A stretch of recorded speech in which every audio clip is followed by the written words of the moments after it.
कुछ दिनों से बारिश बहुत हो रही है यहाँ, और कुछ दिनों से तुम बहुत याद आ रही हो मुझे। झमाझम बूंदें गिरती हैं और खो जाती हैं पृथ्वी के गर्भ में, जैसे खो गई तुम उस दिन अनल में। यूं तो अक्सर ही याद आती हो तुम, पर कुछ दिनों से कंठ में अटक गई हो, और जो बूंदें मेरी आंखों तक नहीं आ पाती वो शायद आकाश से गिर रही हैं, धुआंधार। तुम थी ही इतनी प्यारी कि आकाश भी अब तक रोता है। सगी नहीं थी तुम, पर बहुत प्रिय बहन थी मेरी पहली सखी। मोहिनी थी तुम्हारी वो बड़ी बड़ी मासूम आंखें, तुम्हारा मधुर स्वर और आचरण। शायद ही कोई था जो तुम्हारे मोह से अछूता था। कैरी भरी आम की डालों पर उल्टे लटक कर कई सपने देखे थे तुम्हारे साथ। मैं आज भी वो सपने पूरे कर रही हूं, तुम्हारे हिस्से के भी। तुम सारे अधूरे जो छोड़ गई। पूछती हूं आज भी खुद से, इस तरह चुपचाप ही क्यों चली गई? क्यों कभी भी कुछ भी नहीं कहा मुझसे? क्यों इतनी पराई हो गई मैं? सचमुच शादी के बाद लड़कियों के लिए क्या सारे रिश्ते पराये हो जाते हैं?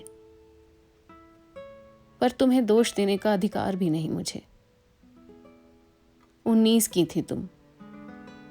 अपने हाथों से तुम्हें शादी का जोड़ा पहनाया था, श्रृंगार कर तुम्हारा वरमाला दी थी तुम्हारे हाथों में, और फूल बरसाए थे तुम्हारे मंडप पर। तुम्हारे खुशहाल जीवन की प्रार्थना की थी। फिर मैं चल पड़ी थी सपनों के उस देश की तरफ जहां पीछे देखने का प्रावधान नहीं होता। मैंने सोचा था कि तुम्हारा दाम्पत्य भी तुम्हारे ही जैसा होगा, स्नेह के स्नेह से परिपूर्ण। पितृसत्ता वहां फन फैलाए खड़ी थी, इसका ना मुझे भान था, ना तुमने बताया कभी। एक बेटी बर्दाश्त कर ली गई जैसे तैसे, पर दूसरी की जगह न थी उस परिवार में। सो तुम सहती गई बार बार, मौन अपने भ्रूण पर वार, और एक दिन अपनी ही सांसों से हार गई। क्यों तुमने कहा नहीं किसी से कि निकाल ले जाएं तुम्हें उस गर्त से? क्यों लड़ी नहीं तुम अपनी सांसों से, अपने सपनों, अपनी बच्ची के लिए? पर दोष तुम्हारा नहीं, दोष है उस शिक्षा का जो विदाई के समय अपनी बेटियों को देते हैं हम। डोली जा रही है बेटी, ध्यान रहे, अब ससुराल से तुम्हारी अर्थी ही निकले। अक्षरशः मान गई तुम उस बात को, सी लिया अपना दर्द, अपनी सिसकियों को। दोष है उस सोच की जो माँ बाप को यह सिखाती है कि कन्यादान ही सबसे बड़ा धर्म है, और बेटियां ज्यादा पढ़ लिख गईं तो ब्याह ही नहीं जाएंगी। सो तुमने अपने सपनों को रख दिया धूल सनी किसी ताक पर, और चल पड़ी किसी अजनबी का घर बसाने, अपने माता पिता को पुण्य दिलाने। दोष है उस समझ की जो आज भी बेटियों को बेटों से कम समझती है, और तुमने अनचाहे ही मान लिया यह भी। उस वंश को वंशज देने की अर्चना करने लगी जिस वंश ने तुमसे ही सौतेला व्यवहार किया सदा।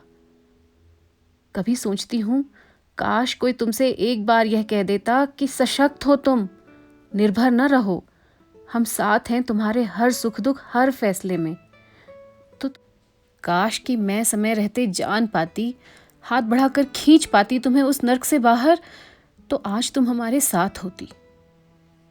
तब झमाझम बारिश होती तो हम एक दूसरे से बातें करते, और आम के बौर भरी डालियों पर पड़े लकड़ी के तख्तों के झूलों के काल्पनिक हिलोरे लेते। जो तुम झोंका देने नहीं खड़ी हो मेरे पीछे, तो वो झूले अब खाली हैं, और बारिशें तुम्हारे अधूरे सपनों के टूटने की आवाज सी गिरती हैं। तुम्हारे मेरे वो सपने जिन्हें पूरा करने को तुम मुझे अकेला छोड़ गई हो।